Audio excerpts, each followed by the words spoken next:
For anybody here tonight that hasn't heard our speaker, all I can do is assure you that you're in for a real treat. I've never heard the man speak in person, but I've listened to quite a few of his tapes, and if you remember Alcoholics Anonymous, I'm 100% sure you're going to be able to relate to it. And first off, my old grand sponsor, Franklin Williams, is the one that introduced me to Bryant in Tulsa, Oklahoma. And I know that Franklin and Bryant were very close. Bryant made a point to come up and see Franklin when he was in the nursing home right before he passed away. And to me, Bryant is really what AA is all about. I guarantee you he has a home group that he's active in. He sponsors people. He works the program. And after you hear him tonight, you'll see that he is a very spiritual person. My sponsor today, Joe McCoy in Tulsa, told me that he is as humble as any man that he knows in the program of Alcoholics Anonymous. Help me welcome, as Mr. Franklin used to say, he's a hell of an AA. Help me welcome Brian B. from Mayberry, North Carolina.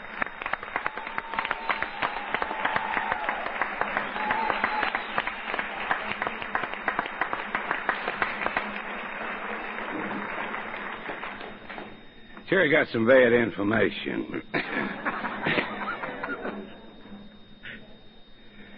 I want to thank the committee for having me back up here. You must be running out of speakers. But I want to thank you for having me back up here, all of you. Particularly thank Larry for picking me up at the airport and entertaining me till we got here tonight.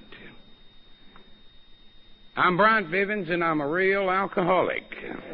I'm the kind of alcoholic that the big book talks about. I've been sober ever since the day I came back to Alcoholics Anonymous. That was December the 25th of 1960, and for this I'm eternally grateful.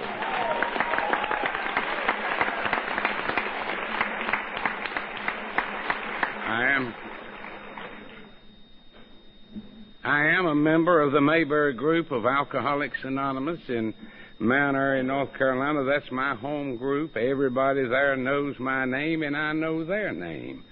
They know me. I go to meetings. I sponsor people. I've got a sponsor, and I think that's all you need to do. You know, just go to meetings and talk to your sponsor and sponsor somebody else, and you just get by fine. But tonight I want to talk to you and to tell you something that saved my life. And if Alcoholics Anonymous was just a fellowship, I enjoy the fellowship as much as anybody does, but I have got to have my recovery in order to enjoy this fellowship. So if I'm serious about my recovery, I can enjoy life. My book promises me that I will be happy, joyous, and free. But I hear people say AA is changing, and AA is not changing. Faces are changing. You know, we're getting different people, but Alcoholics Anonymous has not changed, as far as I know, in the last 37 years.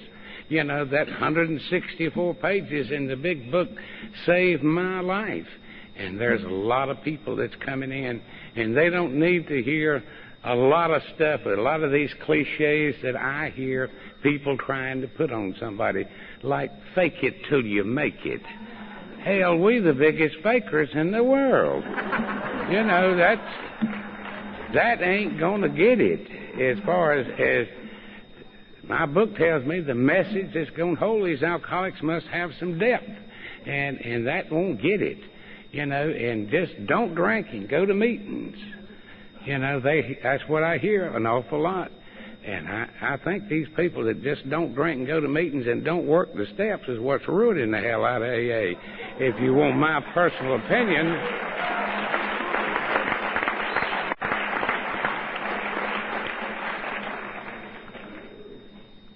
We have sponsors. It wasn't like my sponsor. You know, he read a while ago that these are the steps that are suggested as a program. No, nothing suggested to me. I did not have a single suggestion. I was told to do something, and if I did it, the outcome would be all right. And my sponsor told me, I'm not in this to win your friendship. I'm in it to save your butt, and then we might become friends. But I see the opposite of it. You know, I see pigeons telling sponsors what to do, and that won't get it. You know, that won't get it. You know, I hear a lot of these cliches and sayings. You know, the one that got up the earliest this morning has been sober the longest. That sounds good if you was drunk 3 months ago and got up at 4 o'clock this morning. You still ain't sober as long as I am. I don't care what the hell you say.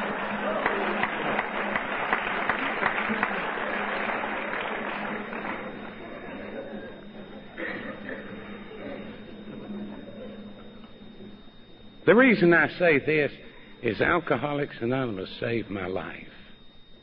I owe my life to Alcoholics Anonymous. And I want to keep it the same way that it was when I found it.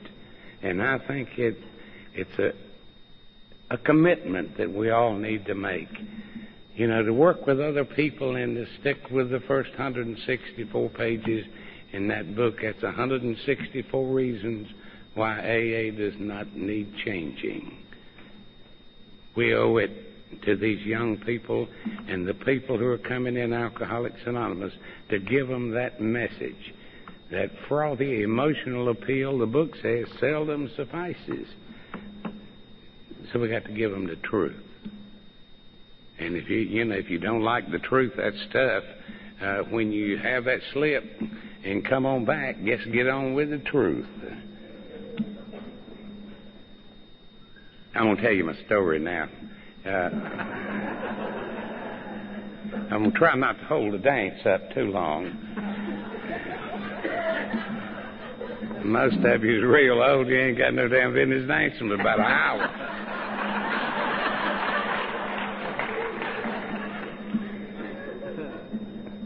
When I told you that I was an alcoholic, that's what I am. I ain't nothing else. Nothing else but an alcoholic, and I didn't want to be an alcoholic worse than anybody I've ever seen in my life. And I had a reason not to want to be an alcoholic because my daddy was one. And I did not like what alcohol did to my daddy. It changed him. Jekyll to Hyde. I mean, he was a different personality altogether. And I loved him, but I hated the way that he did. So he was an alcoholic, and I said that I'd never drink anything that'll make you act like that. I don't want any part of it. And that was a promise that I made to myself, that I wouldn't do that. And I promised my mother I'd never do that. And I promised my sister I'd never do that. But I got to tell you the kind of kid that I was. And I got to tell you a little bit about my family. So, my family's flaky. Every one of them. I mean, not wacko, stuff like that. I mean, they're just flaky. And I'll tell you why. At an early age, I remember anxiety at my house. We lived in a state of anxiety at all times because, you see, our life revolved around the practicing alcoholic. And what he wanted us to do, we did. And that's a little sick relationship like that. We never knew when my daddy was coming home, if he was coming home, who he was going to bring with him, or what kind of shape he'd be in when he got there. So we'd sit there and wait for him to come in. And when he got there, we wished he hadn't come. Most of the time. We'd fix an evening meal. It would be ready, and if he didn't come home, we didn't eat. Now, that's sick. God. So I remember anxiety early in my life. I remember a great deal of fear early in my life. I had all the fears that anybody could possibly handle, But I was taught some additional fears. You know, that gloom and doom stuff that my grandmother used to call us all together and said, I want to talk to everybody. I've just got to talk to everybody. And we'd all get there and listen real close. And she said, I've got a feeling that something bad's going to happen. 5 years later, something bad would happen. And she'd say, I told you so. I didn't need anybody teaching me these things. I had a load of fear that I didn't really want. You know, a lot of frustrations early in my life. My daddy was a tobacco man. He was a very capable man. He was capable of making a lot of money. But I told you that he was an alcoholic, so he's more capable of spending it than he was making it.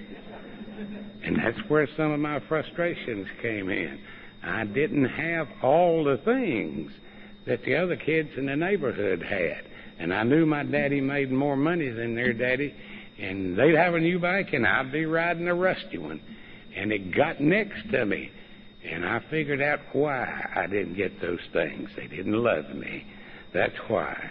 And so the frustrations that I had grew into resentments, and the resentments grew into hate. I was a kid that wasn't satisfied with anything I had. I wasn't satisfied with my looks. I wasn't satisfied with my clothes. I wasn't satisfied with my family. I wasn't satisfied with my friends. So I guess it's a blessing I didn't have a hell of a lot. I really would have been dissatisfied if I had a lot of things. So I was a dissatisfied kid. I just didn't seem to fit in anywhere. There wasn't a place for me, according to this head mine. There was not a place for me to fit in anywhere. So I was just sort of hanging loose, just flopping around one place to another. And I had one other thing wrong with me. And I know you're going to find this hard to believe. I was a liar. I didn't start lying after I started drinking. I started lying right after I started talking. I became real good at it. I had a lie for any occasion, one to make me look better or you look worse or to improve my situation. I had a lie for him. When I started drinking, I became a professional. But this is the kind of kid that I was. And going through there, and I mean, just confused at all times. And I was at a party one night. I was 15 years old. And I went in, and the kids all there my age, and they were having a good time. I said, I'm not going to have a good time. Usually when you tell yourself something like that, you don't have a good time. But I looked around those kids. There were tables sitting around like they were over there. Everybody was laughing and having a big time, and there were bottles sitting on every table. I checked them all out because I didn't want to be there if it was any liquor. All those bottles said wine, W-I-N-E, every one of them. And I looked at those kids, and I said, this is what kids do to have a big time. This is not what ruined my daddy. Hard liquor is what ruined my daddy, and these kids are having a big time, and I'm not. I think I'm going to drink some wine. So I poured out a glass of wine and drank it right on down. Before it got around to everybody else, I had another drink. By God, when that second drink went down, things started happening for me. Things started happening. You know, if you had that experience, I don't have to tell you about it. And if you ain't had that experience, you probably never will. But that second glass of wine, when it went down, it was warm. It hit my stomach, and it just spread out. Fingers and toes, and sort of like swallowing an umbrella and having it open up on the inside of you.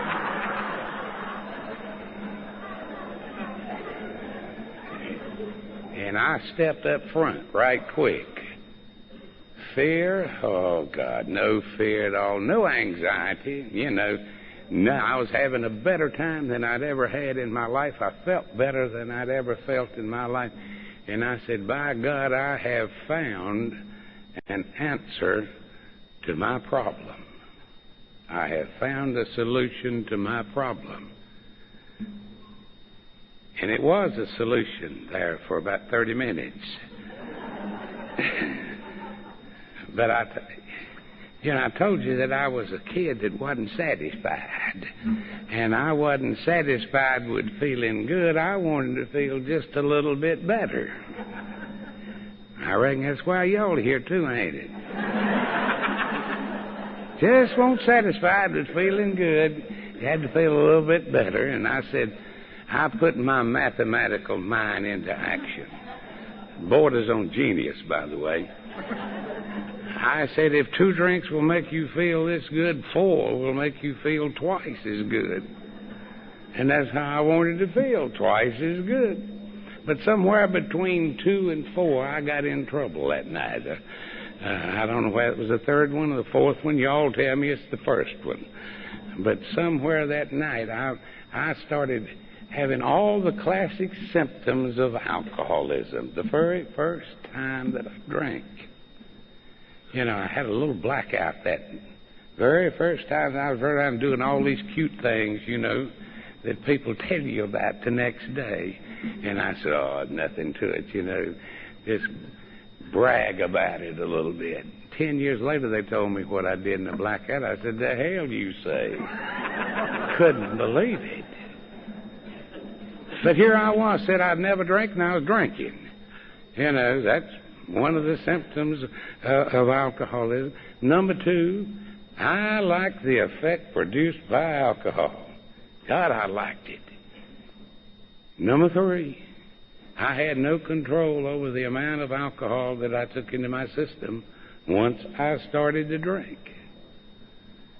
I did everything that night that an alcoholic does. I blacked out, I passed out, done everything. We get a DWI. I won't drive, and it's the reason I didn't get that, probably. But I came to the next day, and I thought I was going to die. I really did. That was the worst I had ever felt in my life, and I knew I was going to die. I didn't call Mama. Back then, by God, you didn't call Mama when you was 15. They do it now, but they didn't back then. I would have been dead if I'd have told her. You don't call her and said, I got drunk last night. Can you help me out? You didn't do that. But I laid there for a few minutes, and I remembered the night before, that euphoric recall that we have. I remembered those 2 glasses of wine. Those 2 glasses of wine damn near killed me. But I was laying there about dead, and I remembered how good I felt the night before. I said, man, that was great. That's the first time I've ever felt good in my life. And I'd start feeling bad again. I said, but you're going to die, and you ain't never going to do it again. Well, you didn't call your friends either and tell them I drank something last night that damn near killed me. And I can't wait to drink some more. That don't make a lot of sense. So you just figure things out for yourself, don't you? I guess that's another reason we're all here. Figure things out for ourselves. But apparently I didn't die.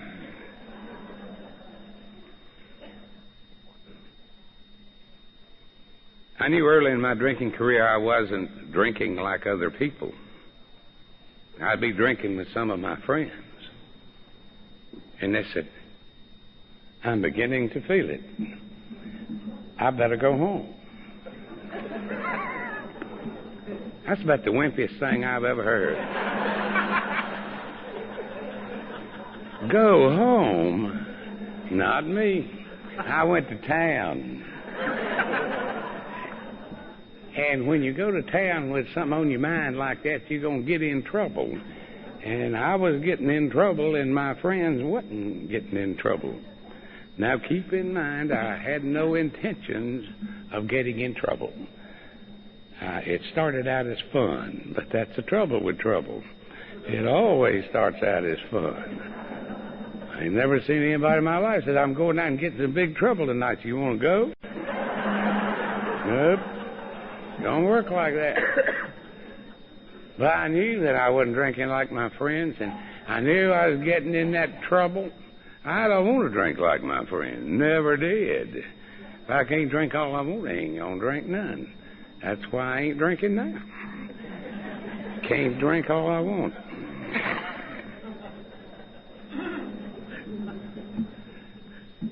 But I looked at my friends. I was real good at analyzing people. Not me, but them. And I figured it out. Hell, it didn't take about an hour, about 15 minutes, I guess, to figure it out. They was all married. They had responsibilities. And some of them had families. I said, by God, that's your problem. You don't have any responsibilities. They have responsibilities. No wonder they don't drink as much and get in trouble as you. You don't have any responsibilities. You're nothing but a playboy. That's all you are.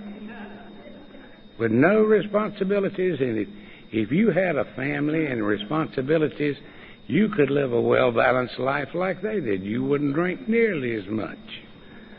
So I was going to get me some responsibilities and cut down on my drinking. Well, I didn't handle responsibilities quite as well as I did booze. I'll tell you. But I met this girl, and we were going to get married. We went to our family doctor there to get a blood test. Don't ever get one of them either. That's where it all started for me. I went to our family doctor, and I told him what we wanted to do. He said, I'll be with you in about 10 minutes. And in 10 minutes, he was there. But he wasn't talking about a blood test. He was talking about alcoholism. He'd been to Rutgers or Yale or somewhere all summer, and he knew everything there was to be known about alcoholism. He told me more than I wanted to hear, I'll tell you that right now. And I started thinking, I said, what has this got to do with a blood test? Then he started telling me about a place out on the edge of town, on the outskirts of town, where he treated alcoholics. I said, well, what the hell's that got to do with a blood test? Then he started telling me how much he thought of my folks. I didn't want to hear that either, because they hadn't given me nothing in a long time. I didn't want to hear that. Finally, you just have to tell them. I just told him, I said, if you'll just give me that piece of paper I came in here for and do your work, I'll be on my way. And if I ever need you, I'll call you. Real smart-like. Well, I didn't have to call him for a long time. 4 or 5 months. I did real well after I got married. Did real well. I didn't drink anything but beer. Awful lot of it. But I didn't drink anything but beer. And that's the hardest work I've ever done in my life. By God, you think, well, it does it for some people, but by God, it didn't do it for me. It was just too slow. Just too slow. You get up in the morning early and start popping them cans and drinking as hard as you can to get a buzz on by noon. And by the time you start feeling pretty good, you're so tired from going to the bathroom and opening them cans, you can't enjoy it. I heard a man speak at our state convention. It's been several years ago, and he stayed drunk 15 years off of beer. I have never felt this sorry for anybody in my life.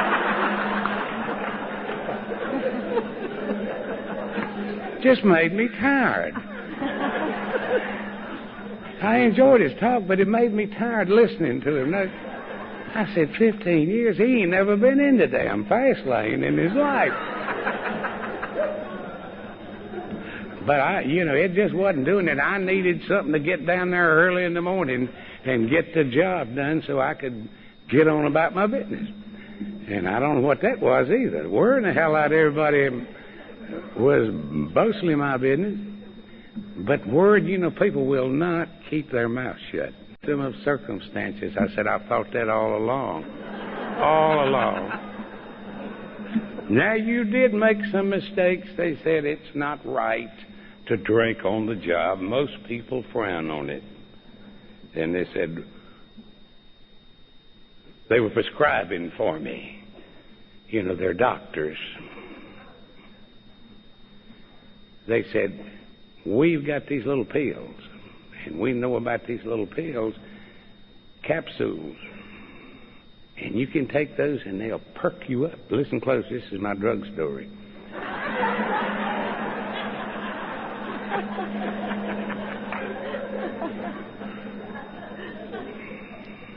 They said they'll perk you up during the day and you can't smell them. And at night, if you want to take a couple of drinks, that's your business. And by God, that sounded good to somebody that didn't want to quit.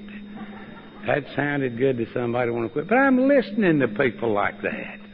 You know, I work in one of those places. I still work in one of them. And you drive your car up in front and raise the hood, you got 12 mechanics out there, baby. 12 mechanics out there going to fix your car. Ain't none of theirs running, but they can fix yours. And I'm listening to these guys, you know. So I left, and I went and got some of those pills. I went to the truck stop and got them. Yeah, the drugstore has little bottles like that, and truck stops sell them by the pints and quarts. So I got me a jar of pills and started taking pills during the day and drinking a little bit at night, and it worked out good for 2 or 3 days. Then I got my days and nights mixed up. And I got my pills and my liquor mixed up. Got my job and my home mixed up. My wife and some other woman mixed up. All this is hearsay. I don't remember a hell of a lot about it. It just lasted a long time, I know that. This time I wasn't quite as fortunate. This time I was committed to the state asylum. God, can you imagine Mama's boy? 25 years old in the Goonie Roost, and that's where I was. Non-alcoholic. Nothing wrong with me. I was in a straitjacket for 5 days. Have you ever seen anybody normal in a straitjacket? I said, this is the most humiliating thing I've ever seen in my life. You know, they'd walk by and they don't say a word. They just look at you. And you laying there like that with that sport coat on. I know now why they don't say nothing to you. Nothing you say makes any sense. I finally told the nurse good morning. She like to broke my arm getting that jacket off. But I finished my time there at our state asylum, and when I got home, my wife says, while you were over there, you know, they never do tell you the name of these places. If you added Betty Ford, they said, while you were out there, she said, while you were over there, I heard about Alcoholics Anonymous. I said, well, I did too. And I had. They had a meeting there every Wednesday night for old folks like Larry. They had a poker game for the non-alcoholics. We played poker for cigarettes. And they needed me worse in that poker game than they needed me in the AA meeting. And I said, you know, when I get old, I'm going to AA. And here I am.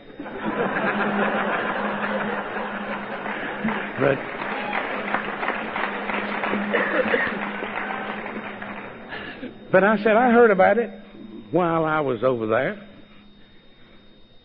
She said, good, I want you to go or go.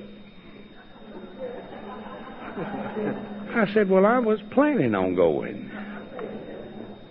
She said, good, they'll be here in 10 minutes. It was a time set up. I know what it was. They sent 2 guys to see me. I knew that I couldn't quit drinking. I knew it. Just knew it without a doubt. And they sent 2 guys to see me. One of them was a worse drunk than I was, ever dared to be. He was a wino. Ah, God, can you imagine? His face was blood red all the time. He had broken veins all in his face. His eyes were yellow, and they had red streaks running through them. His name was Ham. I knew that I couldn't quit, but he walked in my front door with this other guy, and he wasn't red no more. He just sort of pink. Didn't have no veins in his face. His eyes were not yellow. They were blue. Didn't have no streaks running through him at all. And I looked at him. He had on a new suit. I said, by God, he's learned how to drink and not be sick. I'll go with him anywhere. And I pushed him on out the door, and I went to my first AA meeting, and my first statement in an AA meeting was this: I want to learn how to drink and not be sick. They said, shut up, boy. I didn't think it was very nice. They told me that a lot since then. Shut up. We're guilty of not saying that enough in an AA meeting.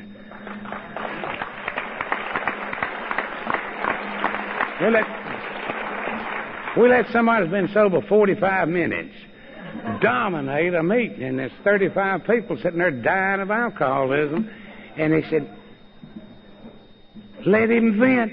I said, let him shut up. Needs to talk to a damn sponsor. He don't need to talk to my group, I'll tell you that.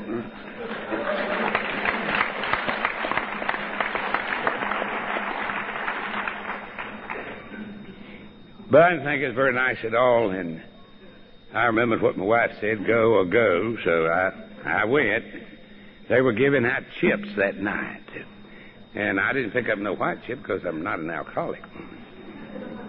There was a guy picked up a 90-day token that night, and I knew that was a lie. I just knew it. I can't nobody stay sober 90 days. And another guy says, I hope I stay sober the rest of my life a day at a time. I said, the rest of your life? God, I was 25 years old. I said, suppose I live to be 85. 60 years without a drop. I almost threw up on that one, friends. I'm going to tell you that right now.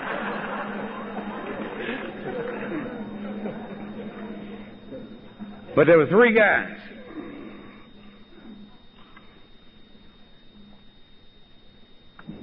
Three guys that sort of took me under their wing. They were everywhere. Couldn't get rid of them. Went to meetings every night. I believe they quit their job. So they'd go to me. I said, where y'all going tomorrow night? Going to a meeting. Oh, God. Every night go to meetings. When you got through eating, there was no need to look out the window and see if they were there, because they were there. Just go. I learned their language. You know, they said, get in the car. Well, the Lord told me that, too. Police, that's police language. Shut up. That's police language, too. I understood those 2 things, you know. But I said, I got to get away from these people. God, they're going to run me crazy. What I was wanting was a drink. I'll tell you that right now. Wasn't nobody running me crazy but me. And I got away from those people. I said, I've got to do things my way. And I did things my way for 6 years and damn near died. I lost everything that I ever had. Everything that I'd ever wished for, everything that I'd ever hoped for. I was going downhill at an accelerated pace, and I didn't have anything to grab onto. I couldn't drink, and I couldn't not drink. My God, it was And I would like to say one thing. If you're new here, never underestimate the power of alcohol. Never underestimate it.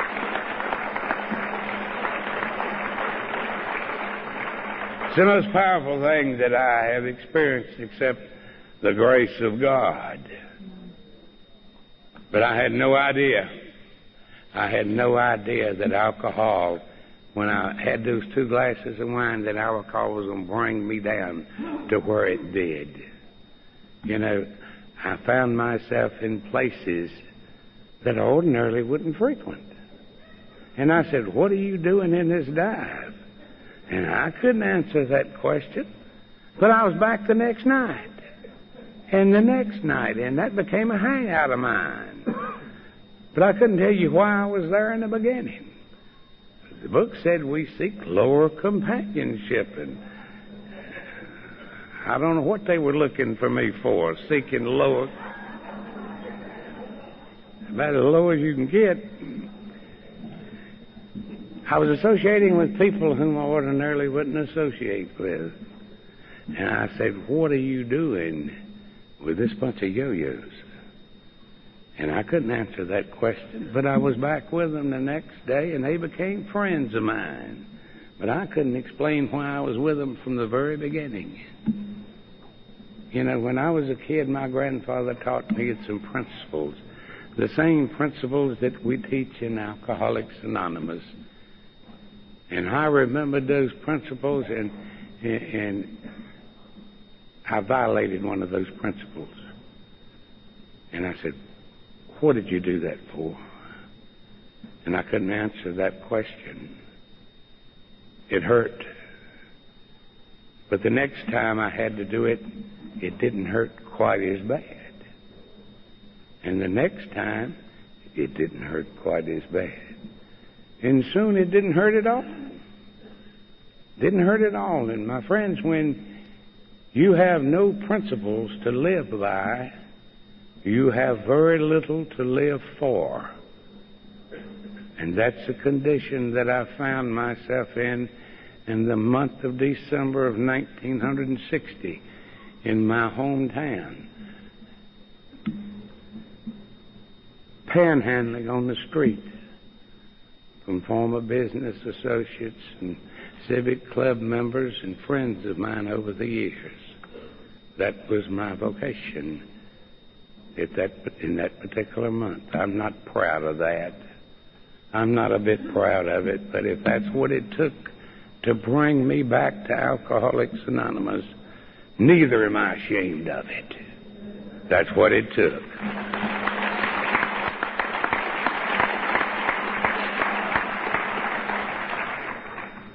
And when I mentioned about the power of alcohol, if you hear you don't have to lose anything else, you don't have to lose anything else. Please, my book says we beg of you to be fearless and thorough from the very start. Some of us have tried to hold on to our old ideas, and the result was nil until we let go absolutely. And this is something that I'm not proud of, but I came to on Christmas in my hometown, and I was sicker than I'd ever been. My life wouldn't go away. It was doing instant replays in my head, and it wouldn't go away. I said, I've got a pint of 100 proof. By God, she'll go away when I drink that.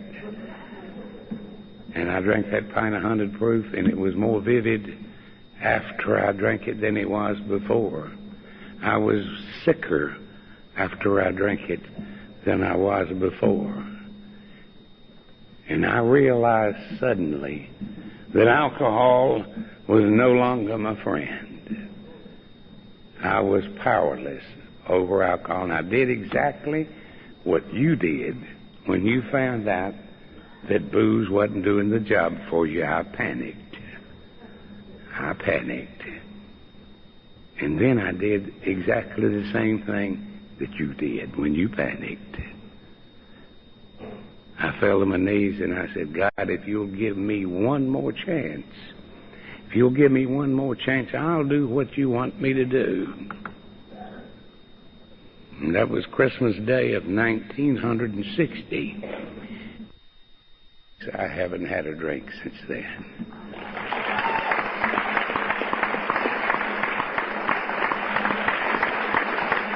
I should have gone back to the asylum because they had papers and everything for it. But the deputy was a friend of mine, a former friend of mine, I would say, back then. He would have told you he was a former friend. But he saw the condition that I was in. He said, Bryant, I've got a brother that's up on the other side of Burlington that's got the same problem you have. And I hate to see you go back to the nut house. If you want to go up there, I'll take you and pretend that I couldn't find you and take the papers back downtown. And so he carried me up there that Christmas morning early. I'll never forget him for that. It was a non-medical facility, and I was sicker than I'd ever been. The only medicine they had was Dilatin and aspirin tablets, and neither one of them worked. For 12 days, I was in and out of DTs. I could remember a few things. I remember the guys bringing me orange juice and honey. I remember them sitting on top of me to keep me from leaving, as I wasn't able, but I said I was going to. I remember them helping me to the bathroom. And after 12 days, I came to, and I had a clear thought. The first clear thought I'd had in 12 days. And my mind didn't go back to those 2 glasses of wine and how good they made me feel. My miracle was still working in my life. God answered my prayers. My mind went back to how sick I'd been. And I said, God, I don't ever want to be that sick again as long as I live. My second thought were those people in Alcoholics Anonymous. I couldn't forget those people. I could tell that they cared about me. And I said, if I live, I'm going back to Alcoholics Anonymous. You know, that's been a long time ago. And there's not a day in my life upon awakening that those 2 thoughts don't enter my mind. First thing, if you call me on the phone and wake me up, I got to think about those 2 things first. I remember how sick I was, and I remember where my help comes from. God help me if I ever forget it. I went back to Alcoholics Anonymous from that treatment facility. I was sick. I had no memory. You know, I had no recall. I'd hear a speaker. I said, he was great. And I'd get outside the room. I said, what did he say? And I couldn't remember anything. But they dressed me up and sent me to that AA meeting. I mean, dressed me up. I didn't have anything. They gave me a double-breast suit, 20 years out of style. Lapels that wide. Had a tie wider than that.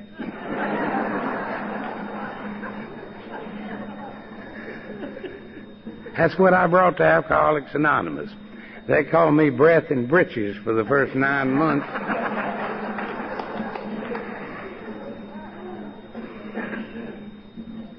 I walked in there and they didn't say anything about my suit. They didn't say, hey, nice threads. Where'd you get those? They didn't ask me if I had any money. They didn't ask me if I had a job. Hell, they didn't even ask me my name. They wanted to know if I had an honest desire to stop drinking. Back then, you had to have an honest desire to be a member of Alcoholics Anonymous. They took that out of there. I guess they made one damn mistake taking that honest out of there. But I said, you've never met anybody that's more sincere about wanting to stay sober than I am. It grows. That desire to stay sober is stronger today than it was then, 30-some years ago. I had nothing to lose 30-some years ago. Today, I've got people all over the world that I love and love me. And if I lose that desire to stay sober, it's all gone, baby. If you're sober 30 days and you've got an honest desire to stay sober, and I have lost, if I have lost that desire, you got more going for you than I have. But that desire is stronger today than it was then. And I went in the group there. I didn't know much. I knew where the meetings were, knew what nights they met on, knew that I was an alcoholic, and I knew that you were an alcoholic and that you were doing okay. And if I kept coming, that maybe I'd be okay. And I think that's all you need to know when you get to Alcoholics Anonymous. I don't think you know. We got some of these 28-day wonders. Now, I don't have anything wrong with a 28-day program. I've been running one for 31 years now. I have nothing wrong with a 28-day program. It's what they teach them in a 28-day program. You know, I had one to come to my group one night. He just finished 28 days in another facility, and he said his counselor told him he had the equivalent of a year's sobriety in Alcoholics Anonymous. When I came back down through the ceiling, I told him how we did it in AA. A day at the time. Thank you, it'll be fine for me. And so I went down, I'm in Alcoholics Anonymous. I'm going to meetings. The group's concerned about me. I don't fit with the flip-flops, ones that flip in one week and flop out drunk the next. Don't want to be with the losers. I don't comprehend what the winners are saying too much. But the group starts worrying about me, so they assigned me a sponsor. Now, that's a hard way to get one, baby. If you ain't got one, go ahead and get somebody that's got some good sobriety and is working the steps and has got a sponsor. But they assigned him a sponsor. They assigned him to me. And he told me, he said, I don't like this any better than you do, but they've asked me to be your sponsor. And all I could say was, oh. That's when he told me the words. He said, I'm not in this to win your friendship. I'm in it to save your butt. And if we can save your butt, we might become friends afterwards.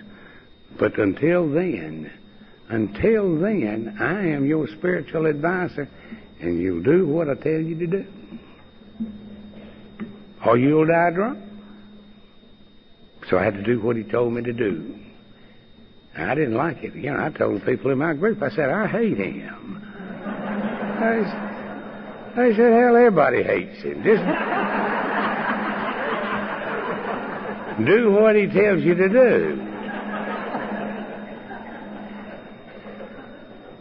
Now, I'll tell you how hateful he was.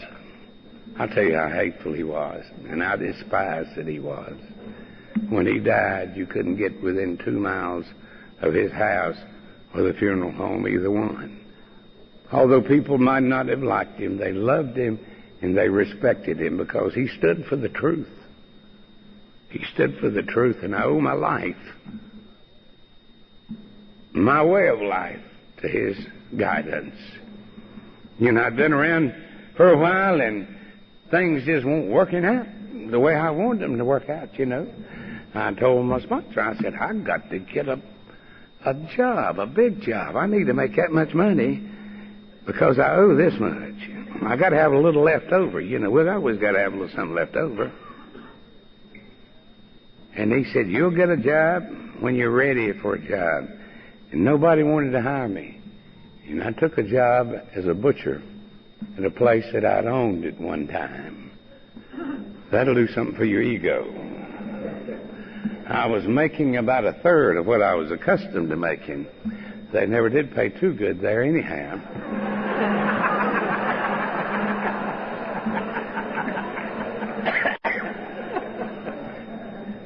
But a strange thing happened. A strange thing happened. I wasn't a big shot anymore. And I found out something. When you're not a big shot, it doesn't take a lot of money.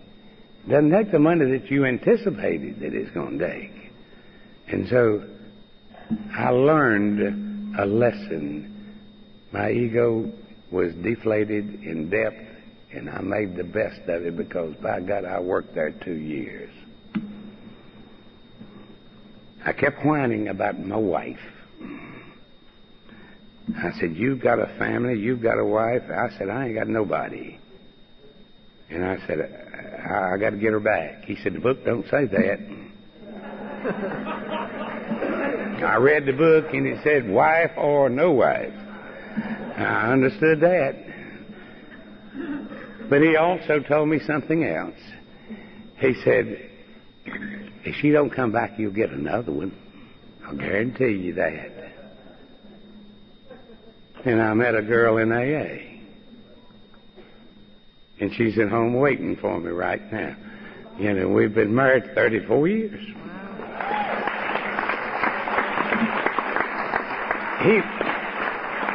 He went with us just to see that his prophecy would be fulfilled.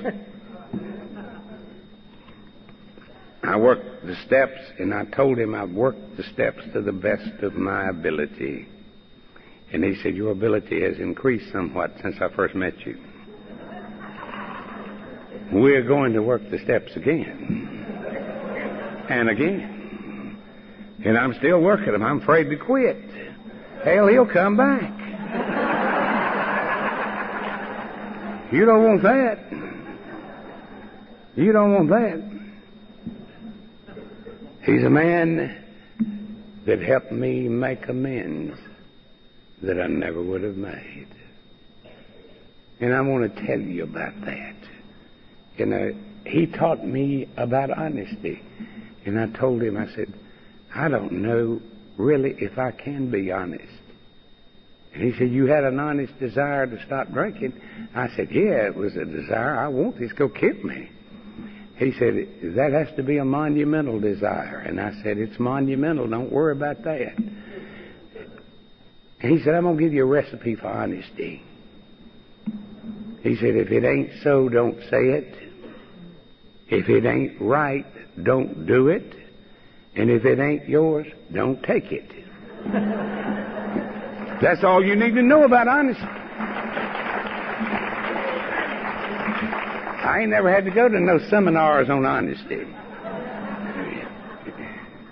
Never have had to read any volumes on honesty, as long as I practice those 3 things. But he helped me make some amends to people that I never would have made amends to.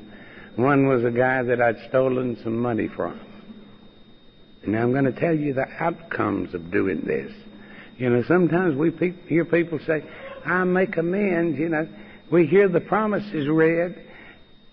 Don't nobody tell you how to do the damn promises. They just read them, you know. But the promises says, well, will always materialize if we work for them. You know, you need to hear the end result of amends. It's just not, I'm sorry, or here it is, I'll pay you. It's making things right. And he wanted me to make things right with everybody. And I went to this man that I'd stolen some money from. I took him half of the money. And I told him, I said, I don't like this. I told my sponsor. I said, he don't know about that. He said, yeah, but you do. You got it written down. We ain't doing this for him. We're doing it for you. I said, it's my money. But I carried him half the money, and I said, this is some money that he said, you don't owe me any money. I said, just take it. I'll be back and tell you about it. So when I went back with the rest of the money, I told him what my sponsor said. My sponsor told me to tell him that that was rightfully his, and if I owed him any interest, I'd pay him, because I was involved in a program that required me to be honest. And I told him that. And the guy says, I ain't never heard of nothing like this. I said, me either. Damn brand new for me.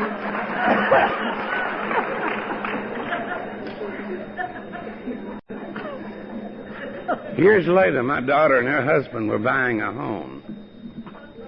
She called me up. She lives about 140 miles. And she said, Daddy, I need some money. She said, we found a house we like, and the man needs his money today if you can get it. I said, honey, I can't get it till tomorrow. I said, let me talk with him. And it was a man that I'd stolen the money from. And he told her, he said, honey, you can have the house. I said, he can pay me.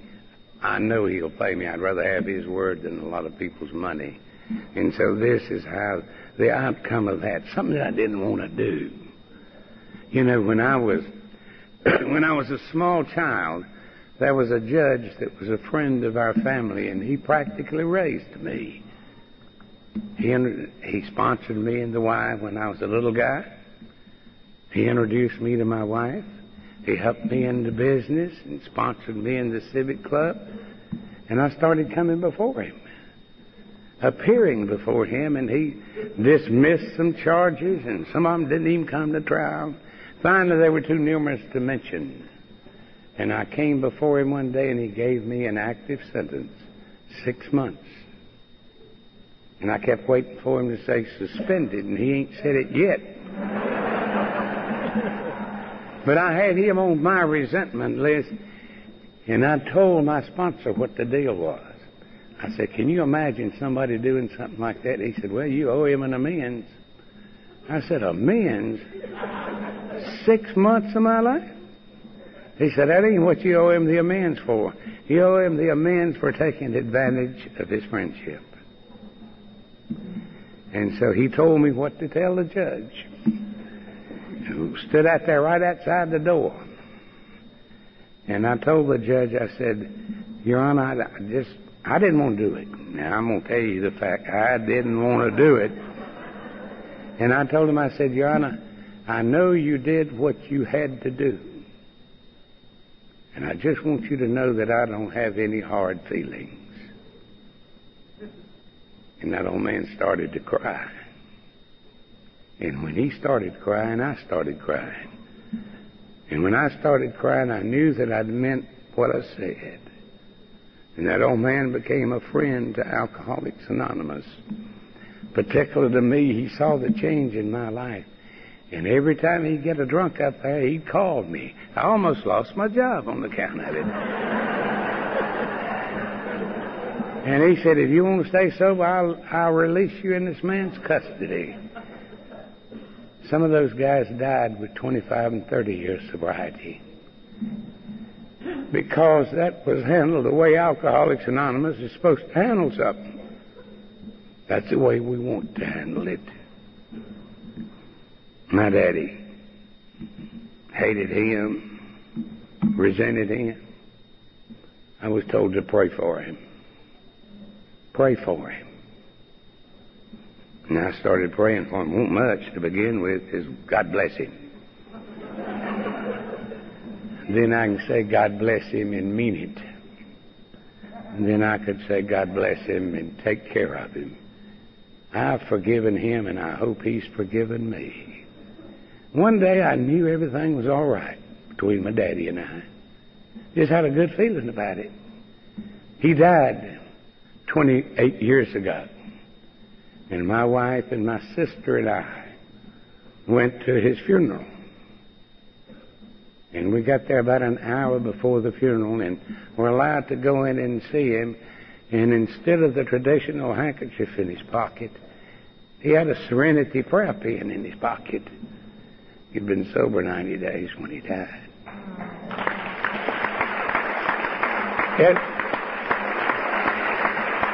That was a pretty emotional time for me, but I knew that everything was all right. But suppose I hadn't have gone through that process that I was told, and hadn't gone through the forgiving process, and I'd have walked in Mr. AA and saw that you'd given my dad the same chance that you did me, I don't think I could have handled that. But it was handled right. So I was able to forgive and forget. And there's a lot of people that say they'll forgive and forget. They say that they will. But they never forget to remind you that they've forgiven you.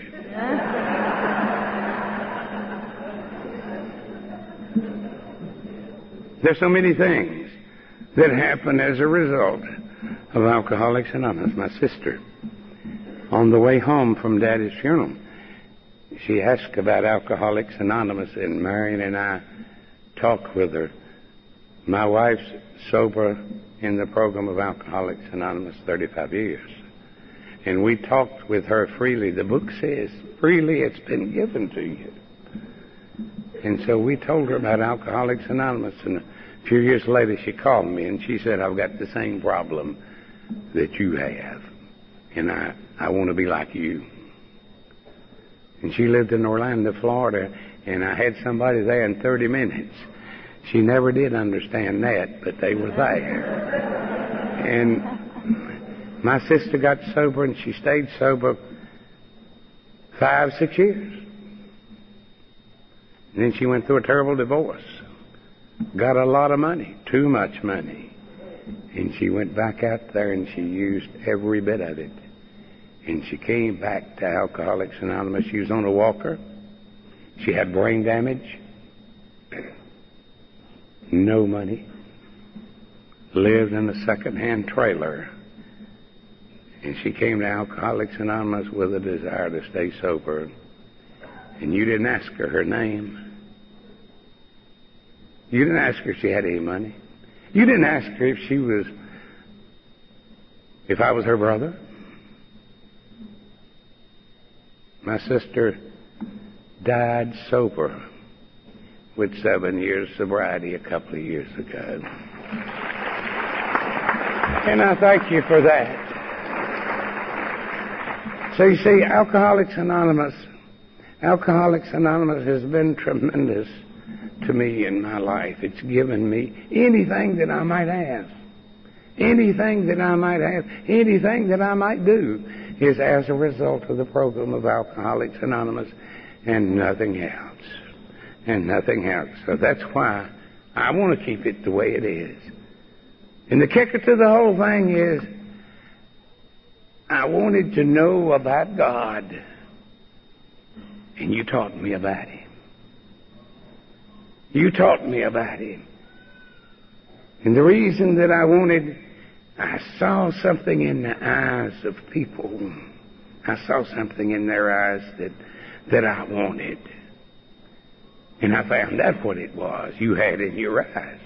It was the love of God. And so today, God is mine. I have a personal God, and He's my hero. And I want to be like Him. And I'm a lot better than I used to be. You know, I'm not as impatient as I used to be. I'm more understanding than I used to be. You know, I have a lot of good in me. Some days it doesn't come out. Some days I'm a little impatient. Some days I'm a little short. But I can sit down at night and remember who my hero is and what He did for me, how He had forgiven me, how He had given me chance after chance. You know, I'd fell 1,000,000 times. And every time I fell, He picked me up. And that last time that I failed, I felt unworthy, really, of asking Him. But what did He do? He treated me exactly like He did the prodigal son in the Bible. He came to meet me. And He put His arm around me. And He said He loves me. And He gave me a magnificent gift. He gave me an opportunity to be a member of this fellowship called Alcoholics Anonymous. Thank you.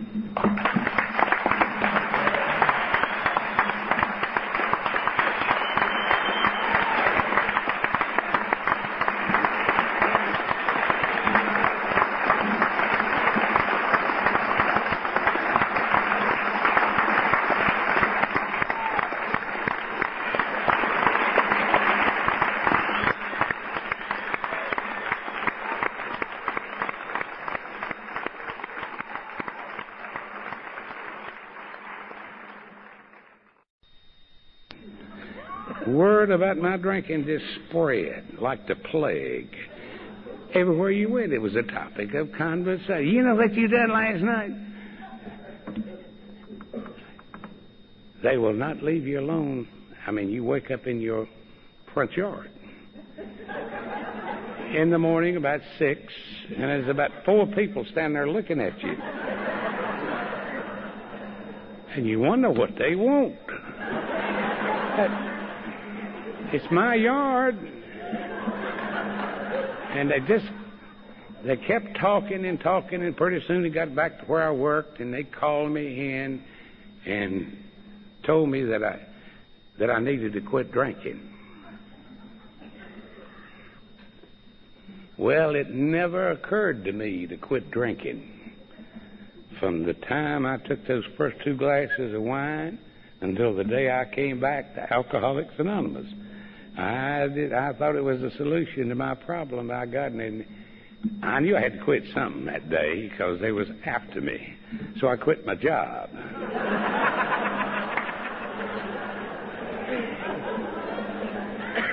And I went home and told my wife about it, and she started that.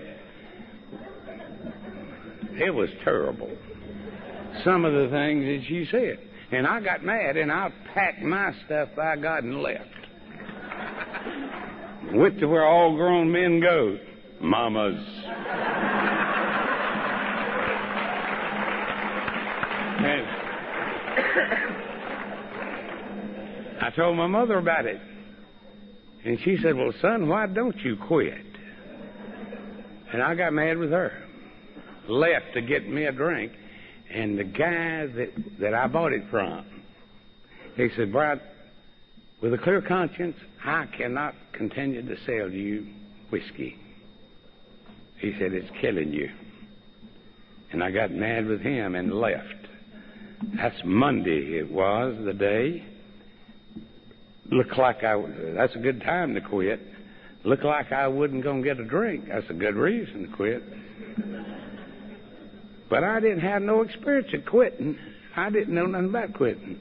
I knew what to do when you got nervous. You know, you pour you out a glass of that flit and throw it on down. In a few minutes, you're all right. Steady as a rock. But I couldn't do that today because I'd quit. I reckon I must have been in bad shape. I saw a guy in a public restroom who had never laid eyes on me before, said, man, you need to get off that booze. You're in bad shape.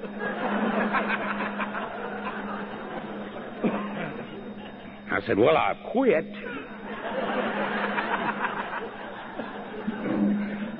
It was getting late in the day and getting dark. I had to go home. Decided I wasn't too mad, so I go home, and I wasn't shaking anymore when I got there. I was vibrating. I told my wife, I said, call that doctor that knows so much. She said, I am not calling him. I said, dial the phone. I can't get my finger in that hole. So I called that doctor and apologized to him. God, I hated that. But he came over, took his own good time, came over and gave me a couple of shots right there. And the next morning he stopped by about 7 o'clock and carried me out to his funny farm to dry out. My first experience at drying out. Well, I met about a dozen old men out there. Hell, as old as Larry. They've been to every detox center on the East Coast 10 times apiece. They fascinated me. They knew everything. There was not a question that you could ask them that they didn't have an answer for. Might not have been right, but by God, they had an answer for it. But they just fascinated me. You know, they told me that I was too young to be an alcoholic. I said, I know that.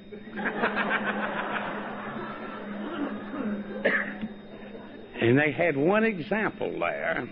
Was a guy that had a wet brain, you know, a semi-wet. He didn't know where in the hell he was. And they said, you are not like that. I said, I know that too. And they said, you were a victim.